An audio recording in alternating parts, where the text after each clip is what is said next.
Salut la mif, j'espère que vous allez bien.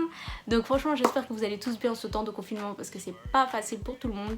En tout cas, je suis plutôt contente de revenir avec une nouvelle vidéo. Donc le sujet c'est pourquoi je ne regarde plus de films du sud de l'Inde. Donc du sud de l'Inde c'est Kollywood, du nord de l'Inde c'est Bollywood. Donc je vais bien différencier les deux. C'est un sujet qui va peut-être pas concerner tout le monde, mais franchement je vous invite à regarder parce que c'est plutôt intéressant. Ça va vous enrichir et tout pour certains. Et donc j'ai plusieurs arguments, surtout avant de me juger s'il vous plaît, regardez la vidéo jusqu'à la fin parce que mes arguments se tiennent. Peut-être que vous allez vous y retrouver et vous allez peut-être comprendre mon point de vue. Enfin moi j'aimerais bien en tout cas que si vous commentez ce soit des commentaires constructifs. On peut faire des débats, il n'y a pas de souci. Mais voilà, ne me jugez pas à tort et à travers. Je tiens bien à préciser que dans cette vidéo ça va être que mon opinion et rien que mon opinion. Bref, sans plus attendre on va commencer cette vidéo maintenant et puis voilà, tout de suite. Zagadat. Same time body ten with that. Pourquoi j'ai arrêté de regarder des films indiens. Donc ici je vais bien préciser les films indiens du sud qui sont les films Kollywood, qu'on différencie des films du nord qui sont les films Bollywood. Les films Bollywood je trouve que c'est encore autre chose, je trouve que c'est un peu plus inspiré du Hollywood, c'est un peu plus moderne, un peu plus réaliste, on traite un peu plus de sujets de la société, alors que dans le Kollywood on est encore sur les choses à l'eau de rose, il fait un peu trop rêver là. Après je vais parler sur 70% des films parce que bon il y a bien un 30% là où il y a des bons films qui traitent de la société, qui traitent des sujets réels de la vie, etc. Mais ça se fait un peu plus rare et c'est pas les films qui sont les plus populaires. Donc aujourd'hui je vais vous donner mon avis. Donc mon premier point c'est que dans les films Kollywood, je trouve que la structure des films c'est souvent la même chose. C'est-à-dire c'est des personnes qui vont tomber amoureuses, souvent ils sont jeunes, au lycée, au travail, tout ce que tu veux. Ensuite leur histoire d'amour ne fonctionne pas, souvent pour des raisons de différence sociale. Et ensuite il y a un drame. Et puis bon après bon là c'est peut-être là où il y a la différence. Soit ils se marient mais ça a été compliqué, soit il y a eu un décès, bref il se passe des trucs dramatiques. Et après à 90% ils vécurent heureux et eurent 3000 enfants. Donc bref, souvent le même type d'enchaînement. Et puis bon moi ça me dérange un peu parce que bon au bout d'un moment quand tu regardes un film et que tu connais déjà le début, la fin, le milieu, voilà quoi. Deuxième point et pas des moindres, c'est un point qui m'irrite particulièrement. C'est le racisme de colorisme en Inde. Donc oui il y a du racisme de couleur en Inde fait par les Indiens, ça existe, oui les gens. Et du coup je tiens à expliquer en fait, au nord de l'Inde les gens sont un peu plus clairs parce qu'à l'époque il y a eu des mélanges avec les Perses etc. Alors qu'au sud de l'Inde les gens sont un peu plus foncés. Et il faut savoir que la couleur de peau en Inde, et ça c'est très historique et j'en ai déjà parlé dans une de mes vidéos, ça reflète ton niveau social, ta classe sociale parce qu'il y a des castes.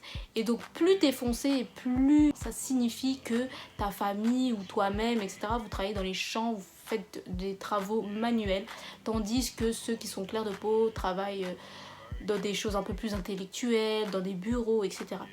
Donc voilà, ça c'est un petit résumé très rapide. Et donc du coup, dans les films Kollywood, souvent, ils vont chercher des actrices des films Bollywood.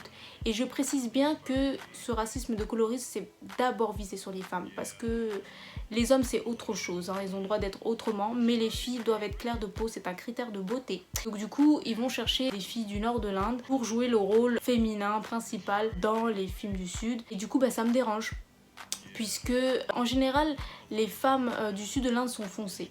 Cette femme là n'est pas représentée, à part pour jouer des films de villageoises ou des seconds rôles ou des troisièmes rôles ou des rôles de merde, mais souvent on a l'actrice principale, la light skin au milieu et puis ses copines à côté qui sont foncées. C'est pour bien différencier, tu vois, la belle gosse sur qui il faut se concentrer et puis le reste on s'en fout. Et je me pose la question de si les femmes de chez nous, les femmes foncées ne sont pas représentées dans les propres films de chez nous, dans ce cas là elles sont représentées où? Et puis franchement moi j'aime pas le message qu'on envoie aussi comme quoi les filles foncées vous êtes moins belles et les filles claires vous êtes belles et vous avez vos chances dans le cinéma indien et vous avez vos chances un peu plus partout d'ailleurs. Pour vous dire, cette discrimination elle va loin parce que même dans les concours de Miss Inde, on veut pas prendre des filles foncées. Il nous faut les plus claires qui existent et ça pour représenter la femme indienne.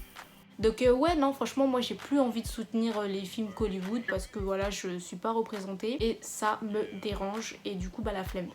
Alors ce deuxième point m'amène sur mon troisième argument.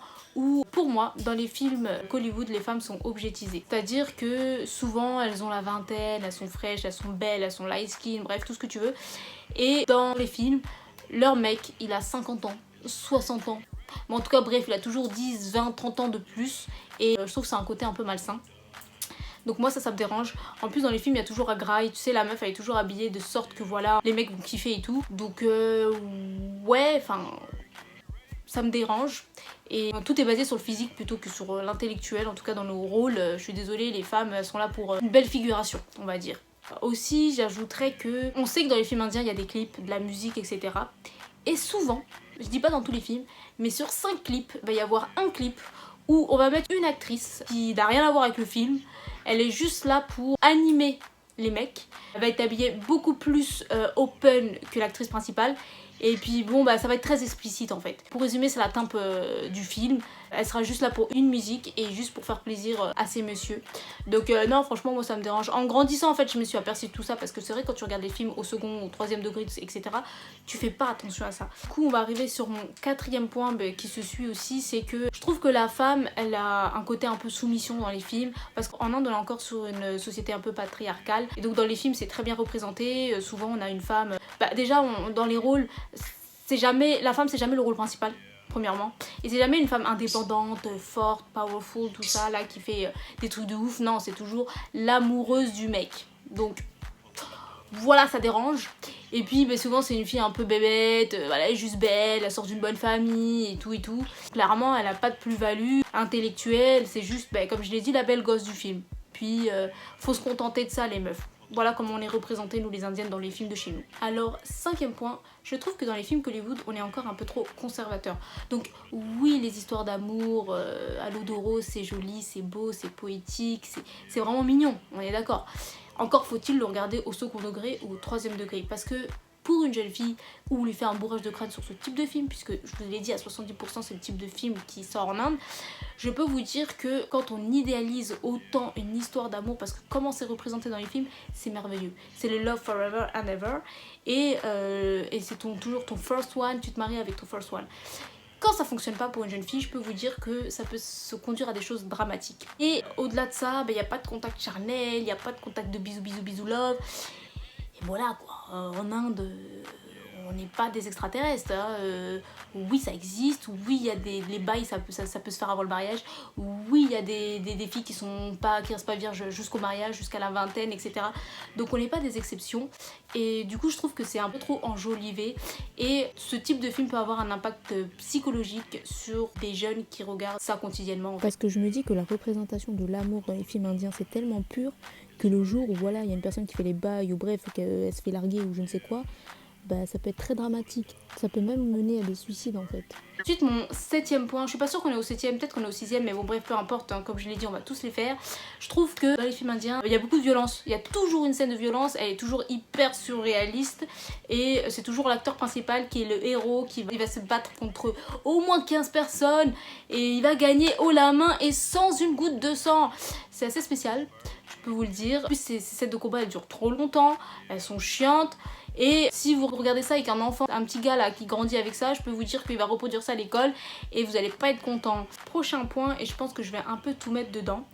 Je trouve que c'est très stéréotypé en Inde. En tout cas, si je me base encore sur la femme, la fille bien, le rôle bien, est toujours représentée de la même manière. Elle est bien habillée, elle vient d'une bonne famille. Bon, elle est claire de peau, elle est gentille, elle est bébête, elle est innocente, elle est tout ce que tu veux. Et à côté, si on veut représenter une rebelle, souvent elle est habillée à l'occidentale, elle est maquillée d'une certaine manière, elle a les cheveux lâchés, attention parce qu'elle se coiffe pas, c'est une rebelle. Et puis bon, c'est la fille un peu accessible au niveau des hommes et tout, puis elle a une grande gueule, elle l'ouvre, etc. Et moi j'aime pas du tout en fait la représentation de la femme dans les films indiens, et j'aime pas du tout aussi la représentation que ça fait de nous les indiennes occidentales, parce que quand on va en Inde, je peux vous dire qu'on est vraiment regardé comme si on provoque, qu'on soit habillé à l'indienne ou autrement. Voilà, on est déjà de la bonne chair à saucisse, je sais pas si on peut dire ça comme ça. Et puis parce que du coup on est représenté comme si on était des filles faciles. Et donc du coup quand on va en Inde, voilà, les gens ils font des amalgames, je sais pas si on peut dire ça comme ça, mais c'est assez dérangeant. insultant même. Et voilà quoi, clairement le message qu'ils envoient dans les films, bah regarde l'impact que ça a sur nous aussi quoi. Donc voilà, en conclusion, moi j'ai un peu du mal avec les films indiens actuellement. Je trouve qu'il y a un peu d'hypocrisie parce que ça représente pas la réalité. J'aime pas la représentation de la femme. Je trouve que les films ils sont un peu irréalistes, un peu surréalistes, enfin bref voilà. Mais tout ça c'est mon point de vue et j'ai mon recul aujourd'hui de plus de la vingtaine. J'ai grandi en Europe, donc oui effectivement c'est plus facile pour moi d'avoir cet avis un peu tranché.